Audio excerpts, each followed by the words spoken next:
She said her daughter was 18, but the truth was even worse. It started at a quiet little wine bar near the coast. One of those places where the music is soft, the lighting is low, and everyone's pretending they're not as lonely as they are. I was just there to kill time. I didn't expect to meet anyone. Definitely not her. Claire. 38, by her own admission. She wore confidence like silk, and a smile that felt like an invitation I didn't deserve. I was 41, divorced a year, and slowly becoming the kind of man who eats dinner standing at the sink. She saw through me. Or maybe she just saw what she needed. We clicked. That first night turned into a weekend, the weekend into weeks. She was charming, present, grounded in that way that made you feel safe. Like home. And after months of surface-level dates and empty conversations, Claire felt like something solid. Like someone who wanted to build something.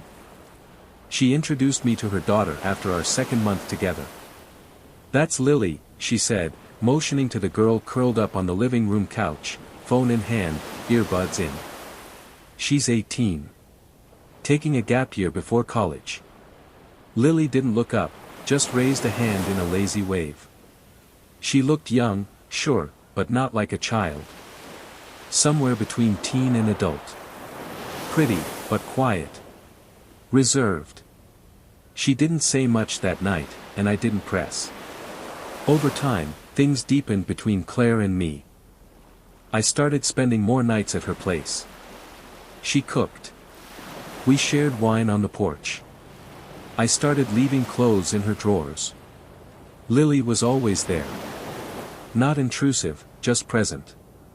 At first, it was easy to tune her out. She stayed in her room, or disappeared with friends. But then small things started to change. She started hovering. Waiting in the kitchen while I made coffee. Asking about my job. Complimenting my clothes. One afternoon, I came out of the shower, towel around my waist, and she was there, right outside the door. "Sorry," she said, but didn't move. Her eyes met mine and stayed there a second too long. I laughed it off. Told myself she was just awkward. A teenager. Still figuring out boundaries. Claire didn't seem to notice. Or maybe she didn't care. And then came the night. It was just past midnight. Claire was asleep beside me, soft breaths, arm draped over my chest. I got up for water. On the way back, I passed Lily's door. It was cracked open. Light from her phone screen glowed against the wall. "Can't sleep?" I asked quietly. She looked up, smiled. "You either." That smile wasn't innocent. It was practiced. Measured. I muttered goodnight and walked away. I should have said something then. To Claire. To anyone. I should have made it clear. But I didn't. Instead, I started noticing more. Her brushing against me as she passed. Her sitting closer on the couch. Her lips lingering around every word. I told myself I was imagining it. But I wasn't. One evening, while Claire was in the shower, Lily sat next to me on the couch. Too close. Her bare leg touched mine. "You make her happy," she said softly. I nodded, eyes on the muted television. "You make me curious." I turned to look at her. She smiled. That smile, it was the same one Claire gave me the night we met. And in that moment, I felt something tighten in my chest. Not fear. Realization. Something wasn't right. This wasn't a family. It was a setup. And I had just stepped into it. The next morning, Lily acted like nothing had happened. She floated through the kitchen in a tank top and shorts, humming something under her breath, pouring coffee like we were just roommates sharing a morning. Claire joined us 5 minutes later, kissed me on the cheek, and asked if I wanted eggs. I nodded, but I couldn't taste a thing. I didn't sleep well the night before. Every time I closed my eyes, I saw Lily's smile. Heard her voice. Felt the electric, dangerous heat of that moment on the couch. I'd frozen. I hadn't said no, hadn't said yes, hadn't said anything. Claire didn't notice how stiff I was, or if she did, she didn't care to ask. She was already talking about weekend plans, a winery she wanted us to try, whether we should take Lily along. She's been a little distant lately, Claire said, sipping her coffee. You've got that calm energy. She seems to like you. My throat closed. That afternoon, I made up an excuse and left early. I told Claire I had a meeting. I didn't. I just needed to get out. I drove around for hours. Windows down. Sea air in my lungs.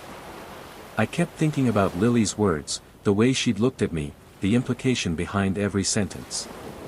It wasn't a mistake. She wanted something. That weekend, I stayed at my own place. Claire texted a few times. Lily didn't. When I came back Monday night, it was like nothing had changed. Dinner was on the table. Wine was poured. Lily sat across from me, legs crossed, eyes dark and unreadable. Claire left to take a call after dinner. Lily stayed behind. We were alone. You've been quiet, she said, dragging her finger around the rim of her glass. Just work stuff. You're a bad liar. I set my fork down. Look. Whatever that was the other night, it can't happen again. It shouldn't have happened at all. She tilted her head, studying me. Why not?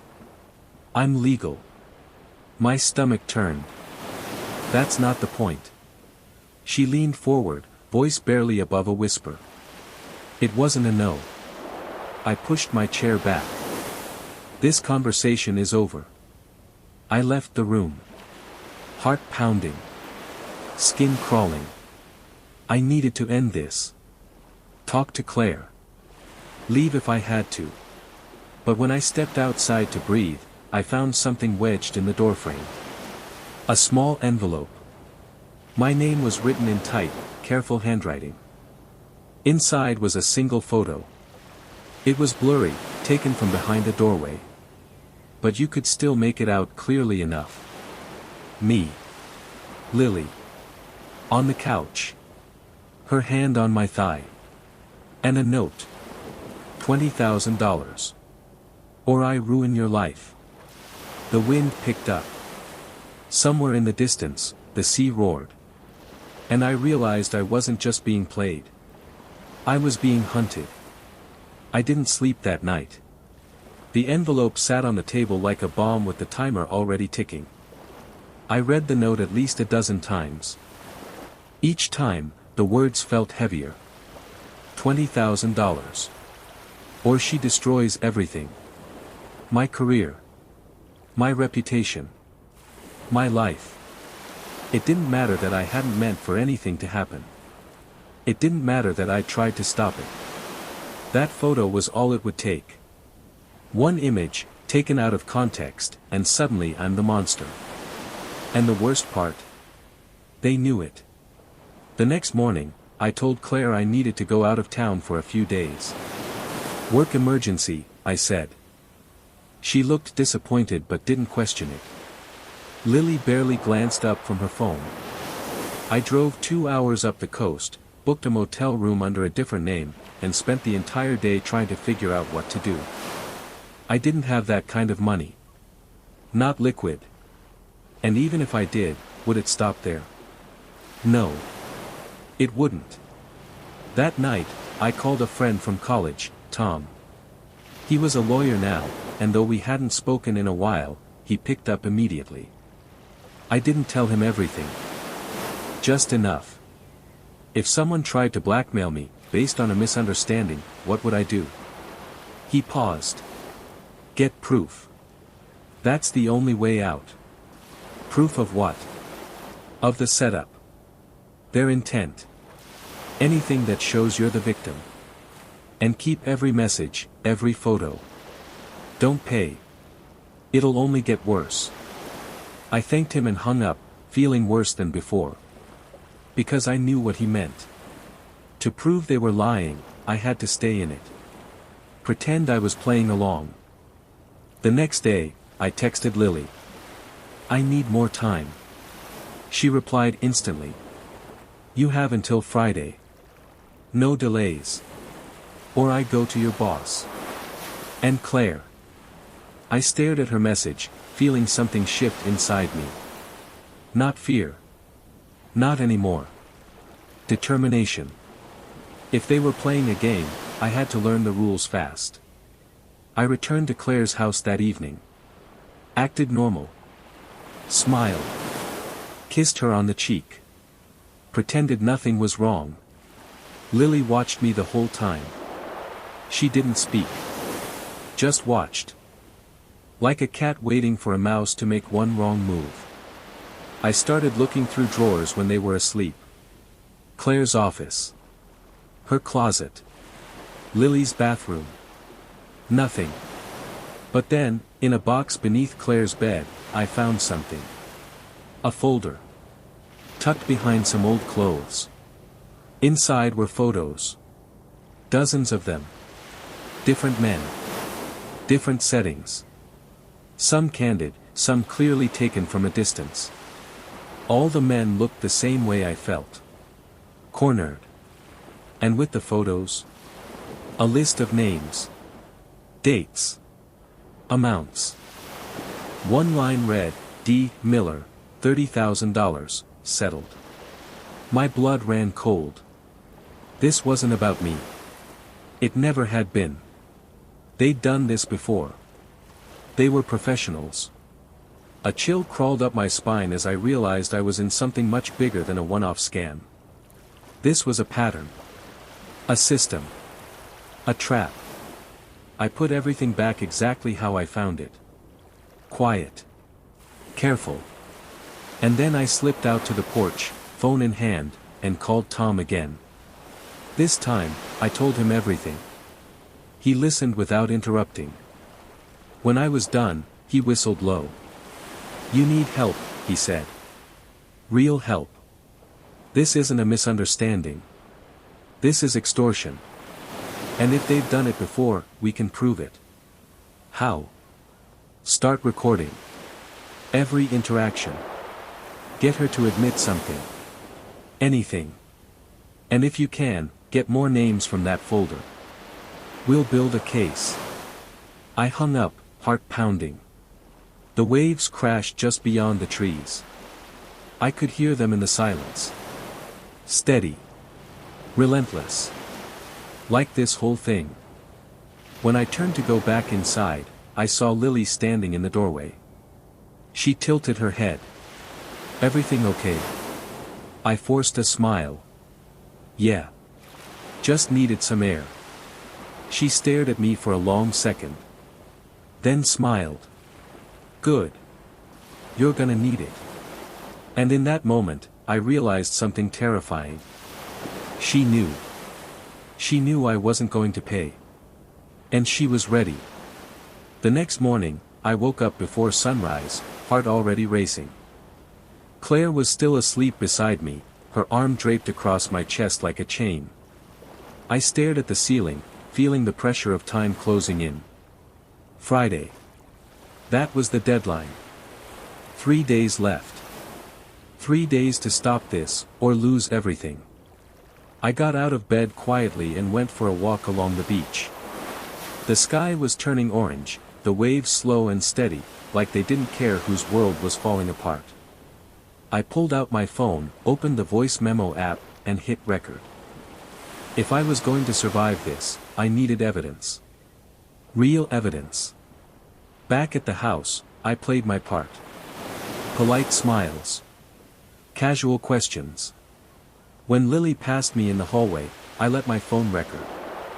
When she lingered by the fridge, brushing past me too closely, I asked careful questions. Tried to get her talking. She didn't take the bait. That night, Claire made dinner. The three of us sat at the table like some twisted version of a family. Lily talked about music. Claire told a story from her job. I nodded, laughed when I was supposed to. But I was somewhere else entirely. Inside my pocket, my phone was recording. After dinner, Claire said she had a video call with a client. She disappeared into the office. Lily started washing dishes. You don't have to do that, I said. She glanced at me over her shoulder. I like cleaning up messes. I leaned against the counter. What happens if I don't pay you? She froze. Then, slowly, she turned off the tap. You know what happens. You'll really do it?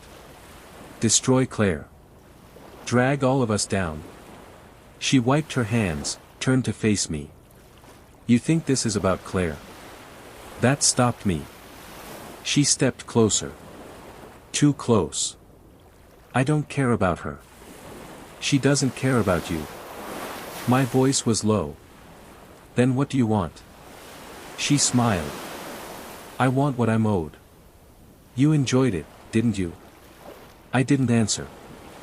You didn't say no. The words hit like a slap. You trapped me, I whispered.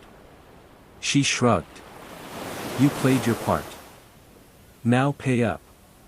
Or I play mine. Click. My thumb tapped the stop button on the recorder in my pocket. It wasn't enough to end this, but it was a start. Later that night, I slipped out again, drove to a late-night print shop in the next town. I copied the contents of Claire's folder onto a USB drive, then made hard copies of every photo and name. I didn't know who most of them were, but someone would. Tom called the next morning. I found one. David Miller. He was a client years ago. Disappeared from social media after some scandal. You think that's your guy? His name was in the folder, I said. I can try to reach him. If he talks, this becomes real. What if they run before we get that far? Then we make sure they have nowhere to hide. That night, I placed the USB drive in a box with a burner phone, a short letter, and a return address linked to Tom's office. I addressed it to the county sheriff's department. Just in case I disappeared.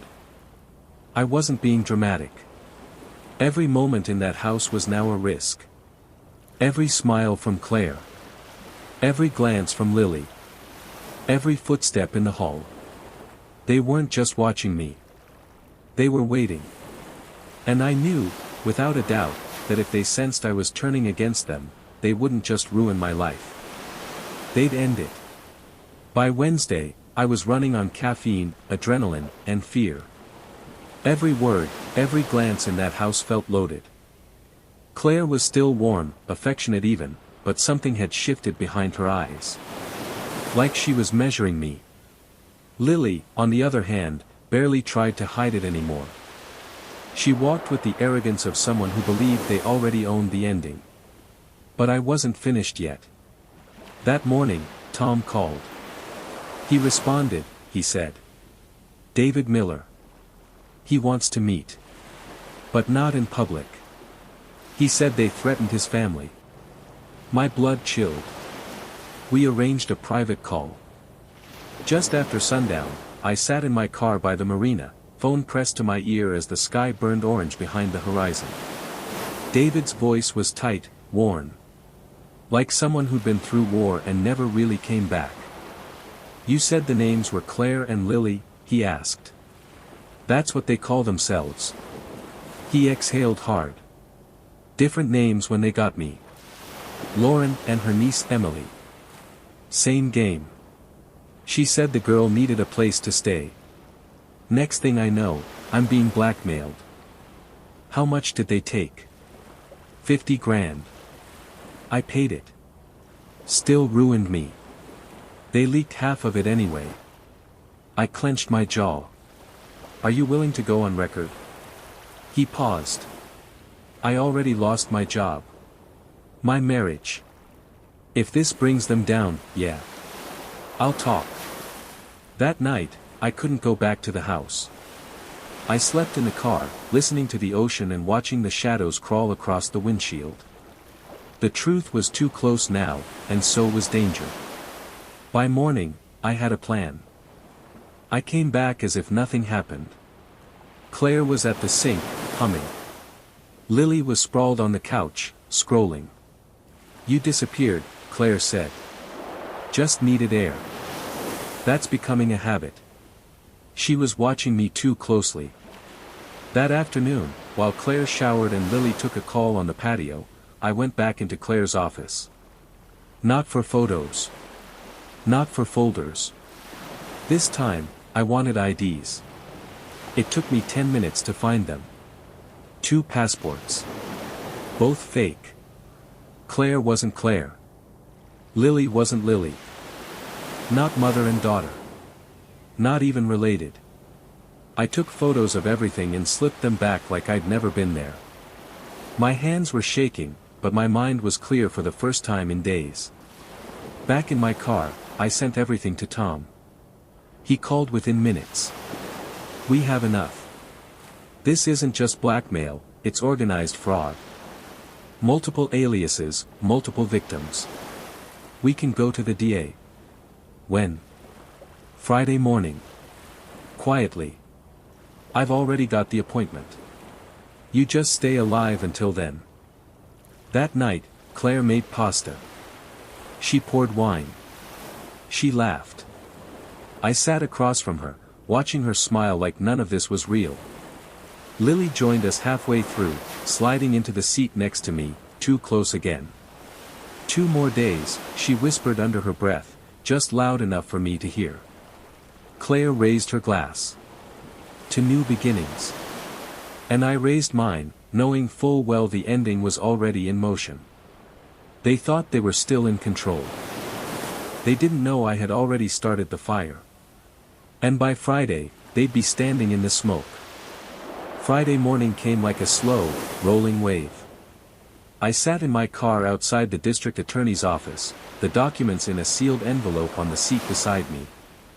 Every copy, every recording, every photograph. My entire nightmare, neatly filed. Tom met me on the steps.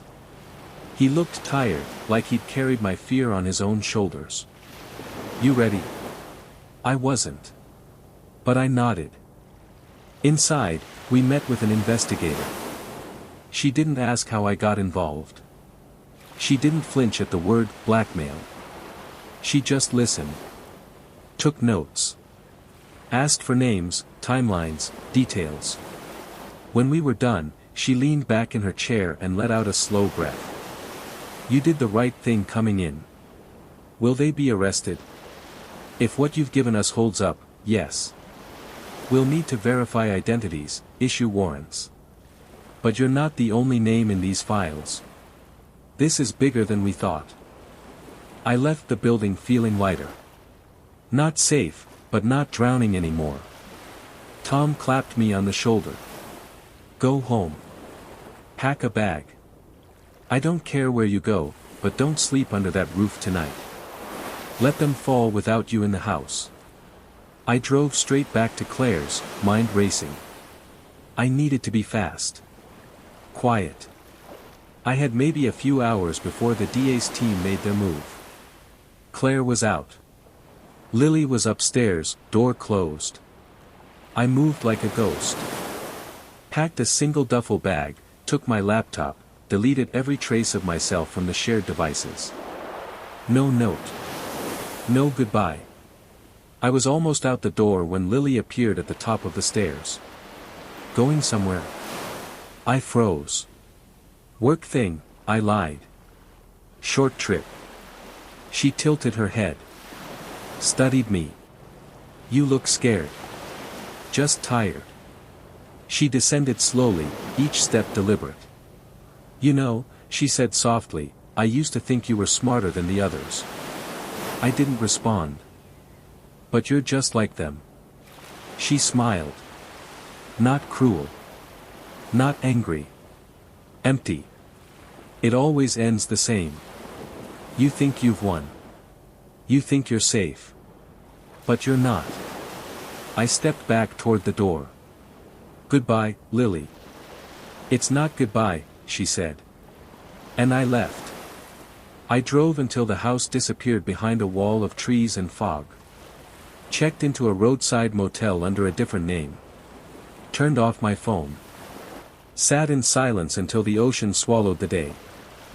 Around midnight, Tom called from a private number. They were gone. I sat upright. What do you mean? By the time we got there, the house was cleared out. Furniture gone. Clothes. Phones. IDs. Everything. They ran. They vanished. My breath caught in my throat. You think they knew I went to the DA? Tom hesitated. I think they always knew how close they could let you get. I stared out the window at the Black Sea. I hadn't caught them. I'd only survived them. And somewhere out there, they were already setting the next trap. For someone else.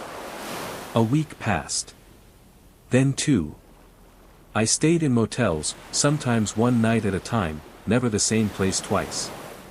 Paranoia had settled into my bones like cold. Every glance felt suspicious. Every unknown number made my heart skip. I checked in with Tom daily. Still no sign of them. Claire and Lily, or whatever their real names were, had vanished without a trace. No fingerprints. No phone pings. No bank activity. Not even traffic cams. It was like they'd never existed. Except in me. I tried going home once. Just for an hour. I stood in the kitchen and stared at the empty table where we used to eat. I could still hear her laugh. Still feel Lily's eyes on me. I left before I even unpacked. The DA kept my evidence. The investigation was ongoing, technically. But without the suspects, it was all just paper. They opened a file. Took statements. Marked them as wanted. But I knew better. No one was looking for them. Not really. The story was too uncomfortable. Too messy. A man being seduced, set up, blackmailed. There was no glory in chasing that. No headlines. I was collateral. Tom tried to keep me grounded. They'll surface eventually, he said. People like that always do. But that wasn't what haunted me. It was the knowing. The certainty that, somewhere, another man was sitting across from that same smile. That same voice. That same trap. And he wouldn't see it until it was too late. One night, I drove down to the cliffs. The place Claire once said she wanted to take me for my birthday. The sea below was endless, black and alive. I sat there for hours, engine off, listening to the waves eat the shore. It should have ended here, I thought. The moment she smiled at me in that bar. Instead, it ended with me whispering into a phone, praying someone would believe me. A car pulled into the overlook behind me. My heart leapt. I didn't move. But it was just a couple. Teenagers, laughing, oblivious. I watched them kiss under the moonlight, their world still whole. I almost envied them. Back at the motel, there was an envelope waiting at the front desk. No return address. No name. Inside was a single Polaroid. Claire. And Lily. Smiling on some beach I didn't recognize. The note on the back read. You almost made it interesting. My fingers went numb. They knew where I was. They wanted me to know they were still watching. Still winning. Still out there. And I realized something deeper than fear. They didn't just want money. They wanted control. Even now, after everything, they still had it. It's been 6 months. I live in a different town now. Farther inland. Quieter. Smaller. A place where people wave at each other on the street, and no one knows my name unless I want them to. I rent a cottage near the woods. There's no ocean here. No crashing waves. Just wind in the trees and birds I still can't identify. Some days are okay. Some nights I wake up sweating, convinced I heard her laugh. The therapist says I have symptoms of trauma bonding. That it's not uncommon. That the manipulation rewires you. Makes you crave even the pain. I believe her. But it doesn't make it easier. The sheriff called me once in July. Just to say the case was still open. No updates. No arrests. I asked him if he believed me. He hesitated. I believe something happened to you, he said. Something bad. I thanked him and hung up. I don't expect justice anymore. I don't expect closure. I keep my head down. I write in a notebook. I take long walks.